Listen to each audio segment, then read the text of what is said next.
Oameni buni, vă salut, Dr. Mihail aici și facem un nou vlog explicativ despre fibrilație atrială.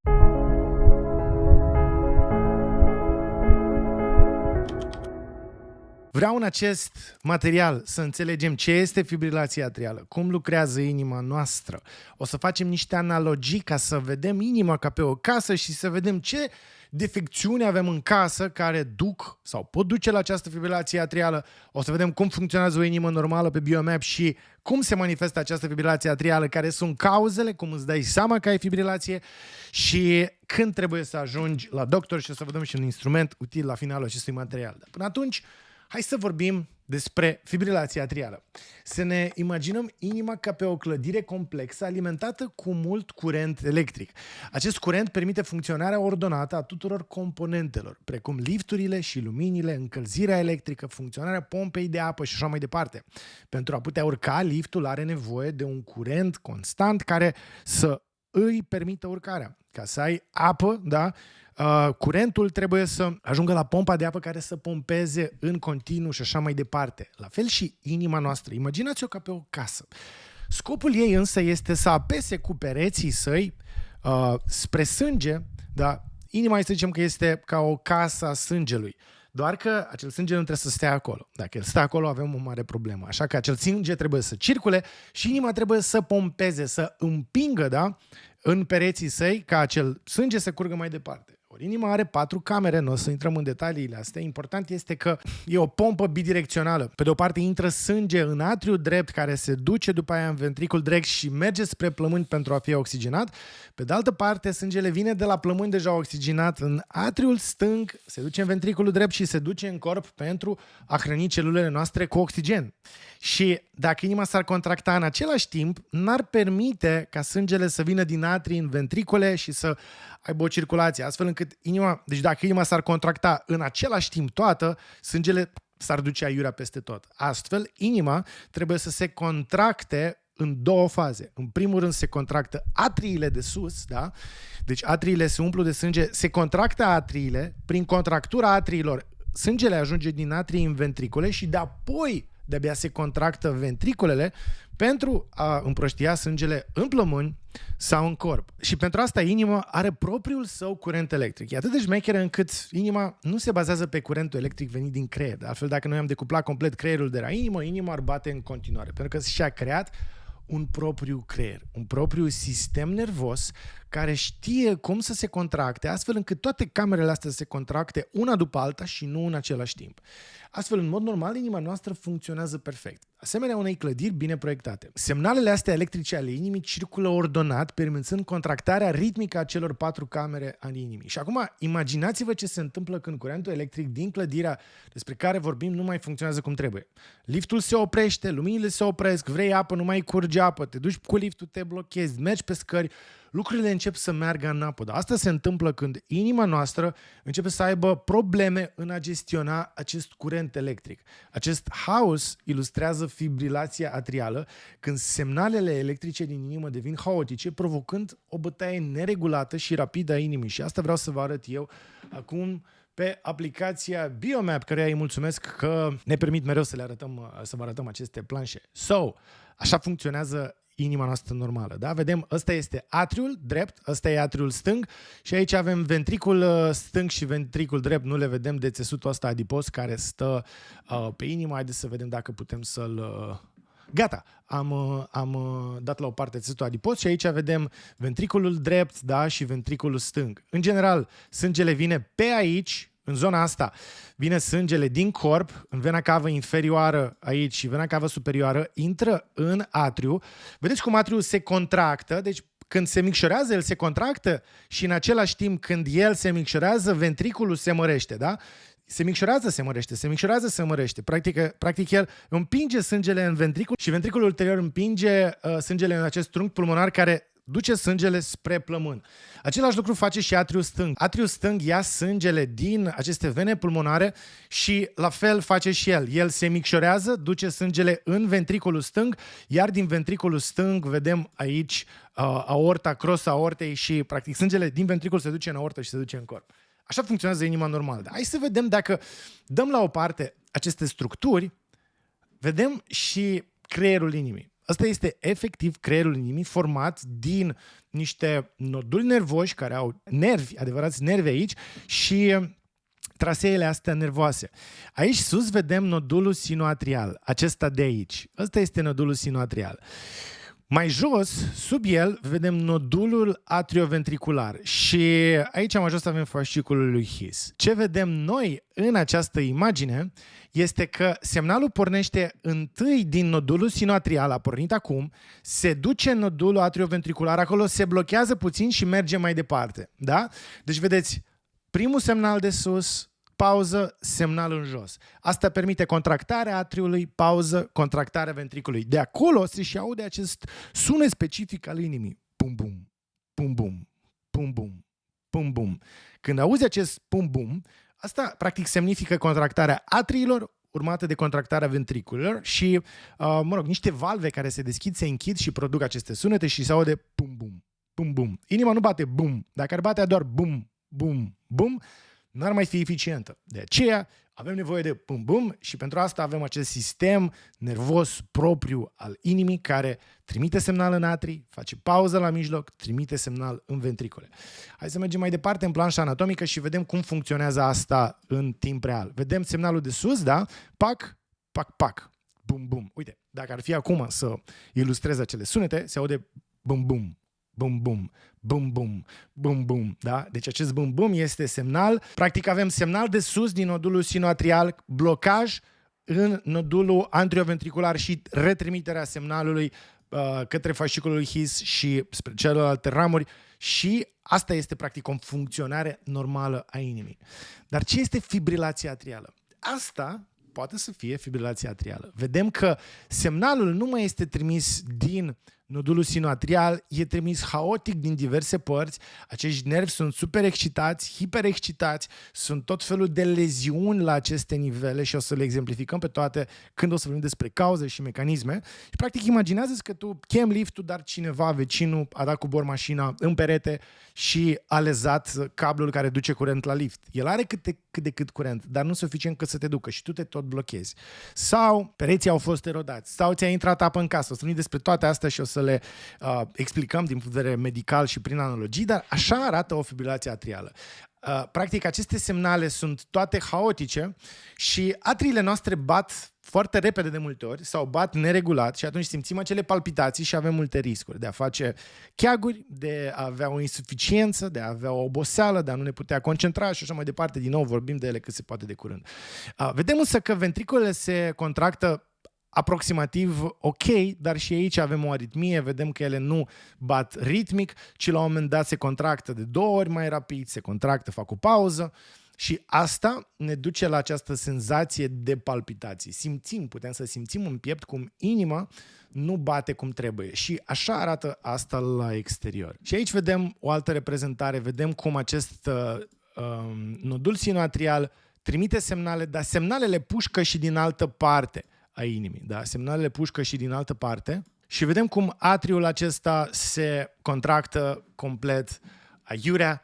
Aici din nou vedem o inimă care este în fibrilație. Apropo, dacă ascundem acest atriu și dacă ascundem acest ventricul, putem să vedem cât de frumos arată aceste valve. Aceste valve, da? Deci în momentul în care sângele este împins în ventricul, da? Valva este deschisă, dar în momentul în care ventriculul se contractă, această valvă, care se cheamă valvă tricuspidă, ea se închide ca o parașută și nu lasă sângele să iasă înapoi în atriu și practic sângele după ce a pătruns în ventricul și valva tricuspidă se închide, vedem că același timp se deschide această valvă care e valva pulmonară care lasă sângele să plece din acest ventricul să meargă spre plămân ca să fie oxigenat. În fine, e un sistem foarte complex de valve care se închid, se deschid și ca toate astea să funcționeze, inima trebuie să bată bum-bum și nu bum-bum, bum-bum.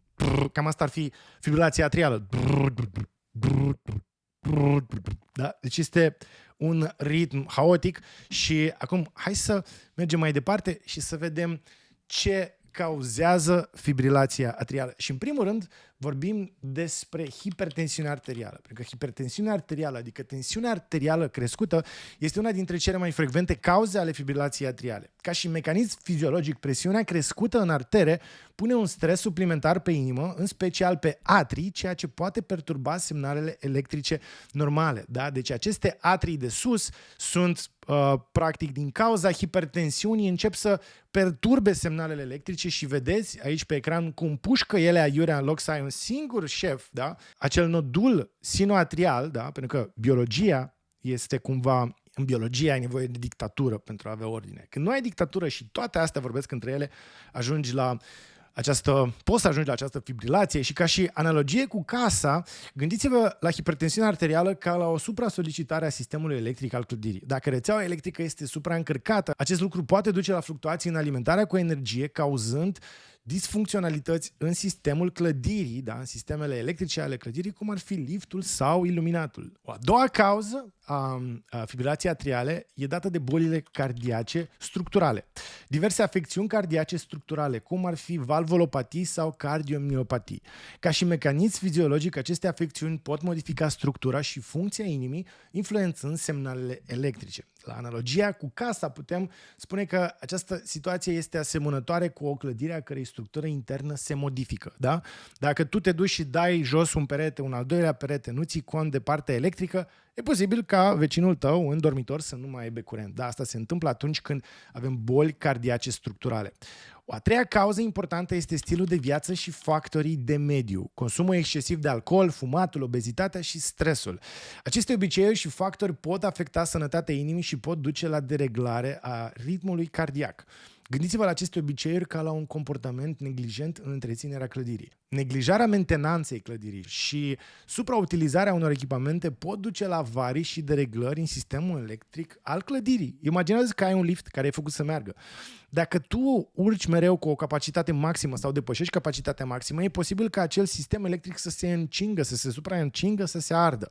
Sau ai o casă de care n-ai grijă, nu o repari, la un moment dat încuiala o să cadă. Da? Asta facem noi prin stilul nostru de viață, pentru că noi primim, majoritatea dintre noi, o casă perfect echipată, bine structurată, bine gândită, dar dacă tu stai și fumezi în casa ta, pereții ei o să negrească. Da, asta se întâmplă și atunci când noi provocăm aceste dereglaje prin stilul nostru de viață. Un alt factor care poate să ducă la fibrilația atrială este vârsta înaintată. Îmbătrânirea este un factor de risc pentru fibrilația atrială, de aceea persoanele peste 65 de ani au o predispoziție în plus de a face fibrilația atrială. Cu vârsta, inima poate suferi modificări structurale și funcționale care pot afecta aceste semnale electrice din inimă. Asemenea, unei clădiri vechi, inima îmbătrânită poate avea părți uzate sau deteriorate, cum ar fi cabluri electrice învechite, care pot cauza scurt-circuite sau dereglări în distribuția electrică. Da, cablurile îmbătrânesc, la fel și aceste cabluri nervoase din inimă pot îmbătrâni, dar factorii de mediu sunt cei care predispun sau duc la o îmbătrânire mai rapidă. O a cincea cauză este fumatul. Am vorbit despre ea la factori de mediu, dar fumatul în sine sau consumul de tutun este un factor de risc major pentru fibrilație. Fumatul poate cauza daune la nivelul vaselor de sânge și poate crește riscul de a forma cheaguri. De ce? Pentru că fumatul practic îți afectează vasele de sânge, vasele alea se adaptează în inimă, se produce o revascularizare care poate perturba acel circuit electric, îl poate hiperexcita. Deci fumatul în sine, da, cu astuparea treptată a vaselor, fără să ajungi la infarct și refacerea vaselor de sânge în alte părți pentru vascularizația inimii, este un factor de risc pentru aceste semnale electrice anarhice care pot să ducă la această fibrilație atrială. Consumul excesiv de alcool, din nou, l-am pomenit în stilul de viață și factorii din acest stil de viață defectuos, dar merită să-l menționăm și aici, pentru că acest consum de alcool poate să ducă la fibrilație, în special atunci când bem deodată mult, ne intoxicăm deodată cu mult alcool și nu suntem obișnuiți cu a consuma mult alcool. Eu, de exemplu, să zicem așa, ipotetic, sunt sănătos, nu beau alcool, mă abțin, da, o dată pe an la petrecerea aia, mă duc la petrecerea aia șmecheră și bag deodată 5 cocktailuri. Fix persoana aia poate să ajungă la ceea ce se cheamă sindromul inimii de sărbătoare. Consumul excesiv de alcool, în special în perioade scurte, care poate să ducă la fibrilație atrială, pentru că inima se intoxică cu alcool, se produc niște dereglări chimice la nivelul inimii și inima începe să puște și duce la fibrilație atrială. Alcoolul poate avea un efect toxic asupra inimii și poate perturba ritmul cardiac. Considerați consumul excesiv de alcool ca pe o petrecere sălbatică într-o clădire unde toate sistemele sunt supra-solicitate și riscă să cedeze din cauza agitației și a zgomotului excesiv. Fix asta se întâmplă în nimeni. Te duci la party, zici, mamă, mă pun în cap astăzi, n-am băut de un an, mă pun în cap, dar e posibil să spui și inima în cap. Deci atenție și la asta. Apoi, sindromul apneei în somn, adică atunci când dormim noaptea și nu mai respirăm, da? Deci a nu se confunda cu sfărăitul. Sfărăitul este când dormi și sfărăi. Sindromul de apnee în somn este când acest sfărăit ți-a blocat complet respirația și persoana care are apnee în somn poate fi observată că nu respiră timp de 2 minute sau 3 minute pentru că tu nu te miști, creierul nu consumă oxigen și oxigenul pe care îl ai, teoretic îți ajunge câteva minute, până când saturația de oxigen scade la o limită care te trezește. Dar totuși scăderea acestei saturații de oxigen îți induce o oarecare lipsă de oxigen, o hipoxie la nivelul inimii, ceea ce poate perturba aceste circuite. Apnea obstructivă în somn este asociată deci cu un risc crescut de a face fibrilație atrială. Imaginați-vă apnea în somn ca pe un sistem de ventilație defectuos într-o clădire care întrerupe periodic fluxul de aer proaspăt, creând un mediu instabil și nesănătos pentru locatari. Da, locatarii sunt inima ta, tu ai întrerupt curentul deodată, da, tu ai un sistem de aerisire, ai aer ca lumea în casă, dar noaptea s-a întrerupt și tu nu mai respiri bine și începi să te sufoci. Da? Asta se întâmplă cu inima ta când ai această apnee în somn. O altă cauză a fibrilației este diabetul, în special atunci când nu este bine controlat. Deci asta poate să contribuie la fibrilație atrială. Ca și mecanism, nivelurile ridicate de zahăr din sânge pot afecta vasele de sânge și pot duce la alte boli cardiace, cum ar fi fibrilația. Diabetul este ca și cum am avea un sistem de climatizare defectuos în clădire care nu reglează adecvat temperatura și umiditatea, ducând la deteriorări pe termen lung ale structurii. Pentru că, de fapt, corpul tău fix are acest termostat, vrea să țină glicemia mereu stabilă. Ok, ai mâncat o prăjitură, ți-a crescut glicemia, perfect normal, te duci și faci sport, alergi, dormi sănătos și ea mereu se reglează, da? Este ca și cum ai deschide în casă geamurile larg, da? Și e frig afară și un termostat bun simte asta, scade temperatura în cameră, nu nimic, dar ea se reîncălzește imediat. Imaginează-ți că termostatul tău e complet stricat, tu deschizi geamurile, el se oprește, e super frig în casă, pe care închizi geamurile, pleci de acasă și el bubuie caloriferele, vii acasă, ai 40 de grade, este oribil de cald. Asta se întâmplă la un diabetic. Toate reglajele astea defectuoase duc la umezeală intensă, la fluctuații mari de temperatură, la igrasie și așa mai departe în casa ta și asta face diabetul în inima ta. A noua cauză sunt bolile pulmonare cronice. Afecțiuni pulmonare cronice, cum ar fi BPOC, pot fi un factor de risc pentru fibrilația atrială. Bolile pulmonare pot afecta modul în care inima și plămânii lucrează împreună, influențând ritmul cardiac. La 10-a cauză putem vorbi despre boli tiroidiene. Atât hipertiroidismul cât și hipotiroidismul pot avea un impact asupra ritmului cardiac. Dezechilibrele hormonale tiroidiene pot afecta frecvența cardiacă și pot duce la fibrilație atrială. Ca și mecanism, dezechilibrele astea hormonale tiroidiene pot afecta frecvența cardiacă și pot duce la fibrilație atrială. Și am vorbit despre aceste cauze principale, există și alte cauze. Atenție, o să avem și un podcast la un moment dat cu doctorul Buznatu, care e medic cardiolog, îl avem și la Medicul, foarte des în rubrici cardiologice. Deci dacă aveți întrebări care țin de cardiologie, lăsați-le aici în acest video, iar eu o să selectez din ele și o să le pun la podcastul pe care o să-l avem undeva în ianuarie, probabil undeva în februarie o să fie postat. Am vorbit despre aceste cauze, da, care pot să ducă la fibrilație atrială, dar totuși poate că ai aceste cauze. Cum îți dai seama însă, da, care sunt simptomele fibrilației atriale? Acum, fibrilația atrială poate prezenta o gamă variată de simptome, unele dintre ele fiind mai subtile, în timp ce altele sunt mai evidente. Este important, deci, să recunoaștem aceste semne pentru a putea preveni prompt efectele adverse neplăcute ale fibrilației. În primul rând, vorbim despre palpitații cardiace. Ele sunt sesizabile, da? O senzație neplăcută de bătaie rapidă, neregulată sau fluturări ale inimii, cum li se mai spune. În analogia cu casa, imaginează-ți că luminile dintr-o clădire clipesc necontrolat sau intensitatea lor variază brusc, semn al unei probleme în circuit electric. Da? Ai lumină în casă, dar deodată ea pâlpâie. Ce faci? O lași acolo să pâlpâie că tu parcă ai lumină, da, în casă. Sau te gândești, stai așa, poate că ceva e în regulă, poate că trebuie să intervin acum ca să nu se taie curentul complet. Același lucru este și la inimă. Dacă simți aceste palpitații, că îți flutură inima, de regulă ele sunt însoțite și de o senzație de neliniște. Eu, de exemplu, am avut palpitații, nu știu, când mă lăsam de fumat și m-am lăsat de fumat țigări de alea pe convențional, am avut palpitații. Când beau prea multă cafea, pot să am palpitații. La examene sau înainte de examene, cu oboseală acumulată, pot avea câteva palpitații. Aceste palpitații, niște extrasistole, adică niște bătăi în plus ale inimii, pe mine mă făceau să mă simt foarte neliniștit. Deci dacă simți astfel de palpitații des, cred că e un motiv bun să fii neliniștit și să mergi la un consult să vezi dacă ai de face cu o fibrilație sau nu. Acum, al doilea semn pe care îl observi atunci când ai fibrilație atrială este oboseală, senzație de extenuare și lipsă de energie, chiar și după o odihnă adecvată. Este ca și cum clădirea ar avea un sistem de alimentare cu energie ineficient care nu reușește să furnizeze energie necesară pentru funcționarea normală a tuturor componentelor sale. Se încinge, da? Trebuie să stingi toate luminile din casă ca lucrurile să revină la normal. Trebuie să te odihnești chiar dacă te-ai odihnit adecvat. Deci, oboseala este un alt semn. Un al treilea semn este dificultatea în respirație. Senzație de lipsă de aer, dificultate în respirație, în special la efort. Mergi, cari ceva, urci pe niște scări și începi să simți că nu ai aer. Un al patrulea semn destul de important este durere sau disconfort în piept. O senzație de presiune, greutate sau durere în piept este ceva ce ar trebui să te trimită rapid la medicul cardiolog. Un al cincelea semn este amețeala sau leșinul. Senzație de amețeală, vertij sau chiar leșin.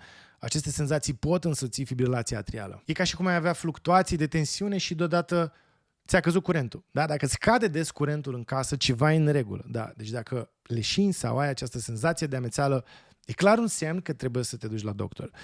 Un al șaselea semn este confuzia sau dificultatea de concentrare, care din nou este legat de oboseală, de lipsă de aer, de această amețeală și toate astea împreună pot fi însoțite și de confuzie sau de dificultăți de concentrare. E ca și cum sistemele de comunicare și de control ale clădirii nu funcționează corect, generând semnale greșite sau întrerupte. Acum, e important să subliniem că nu toți pacienții cu fibrilație atrială vor experimenta toate aceste simptome și în unele cazuri fibrilația poate fi chiar asimptomatică. În situația în care apar aceste simptome este crucial să consulți un medic pentru diagnostic corect și pentru stabilirea unui plan de tratament. Și acum o să vorbim despre tratament și cum face medicul tratamentul ca să știi la ce ai putea să te aștepți.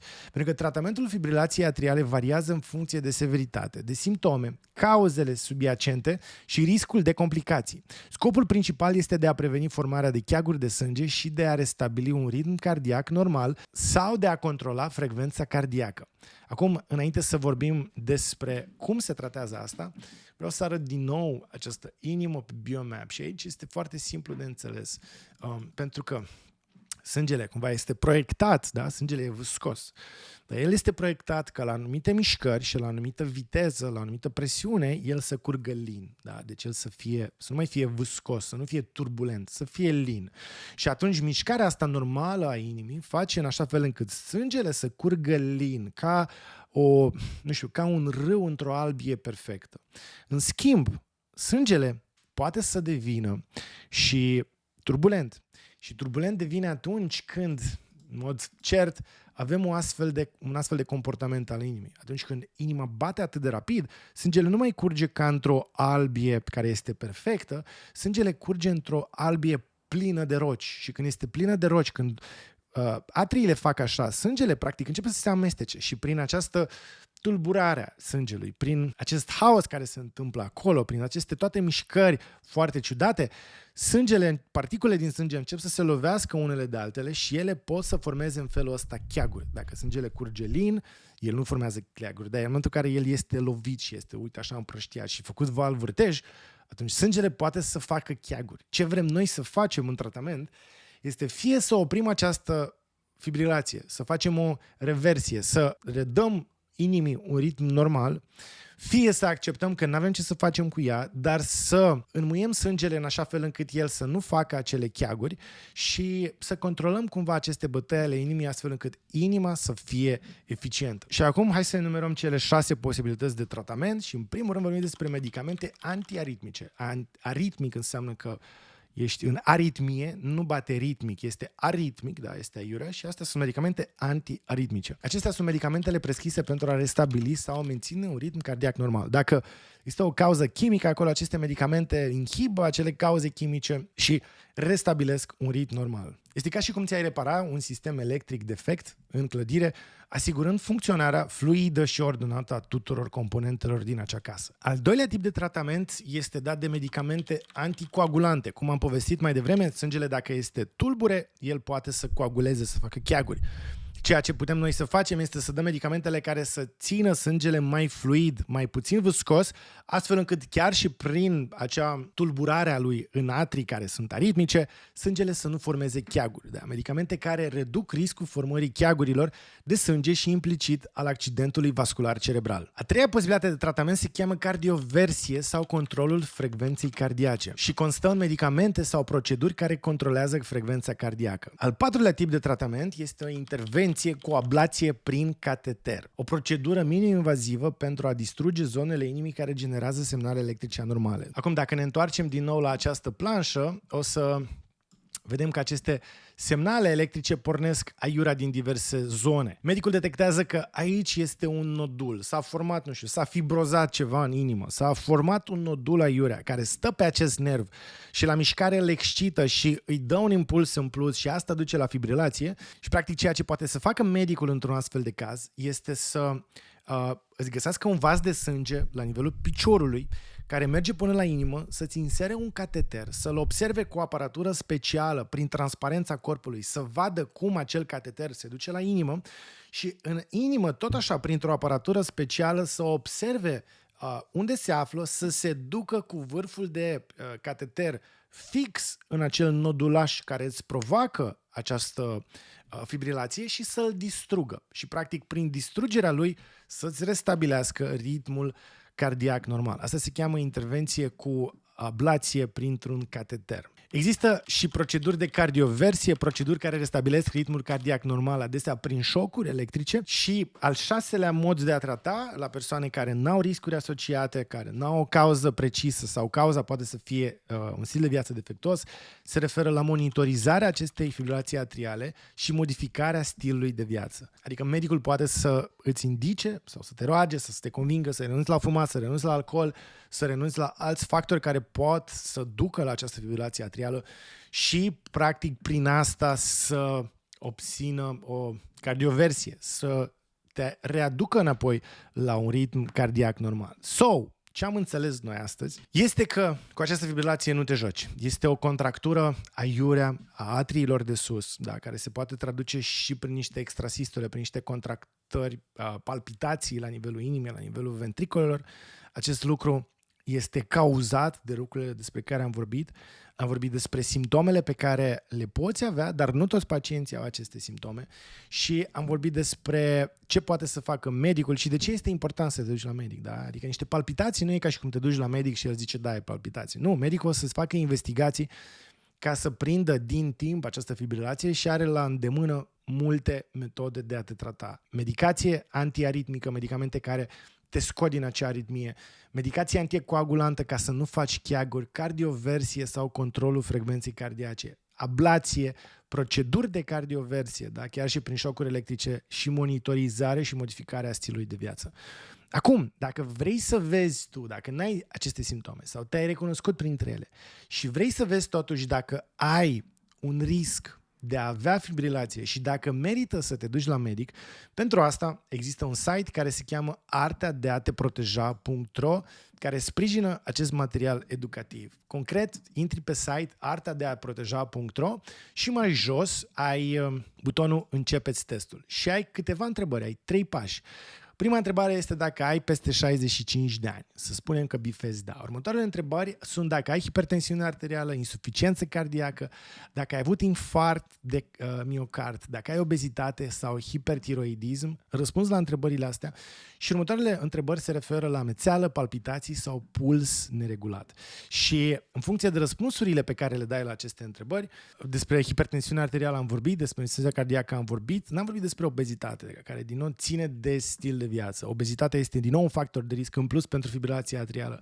Infarctul de miocard cu atât mai mult. Infart înseamnă că tu într-o anumită zonă din această inimă, da, deci o zonă care este vascularizată normal, tu într-o anumită zonă ai avut un infart, da, un infart care te-a păstrat în viață, poate ai fost stentat, dar zona aceea care a murit, dacă prinde un fascicul nervos de acest tip, poate să-l activeze, poate să ducă semnalul electric în alte părți și poate să ducă și infarctul miocardic la o fibrilație atrială. Deci nu este rar când după infart pacientul se pricopsește cu astfel de fibrilație atrială. Ok, sper că acest material a fost interesant pentru voi.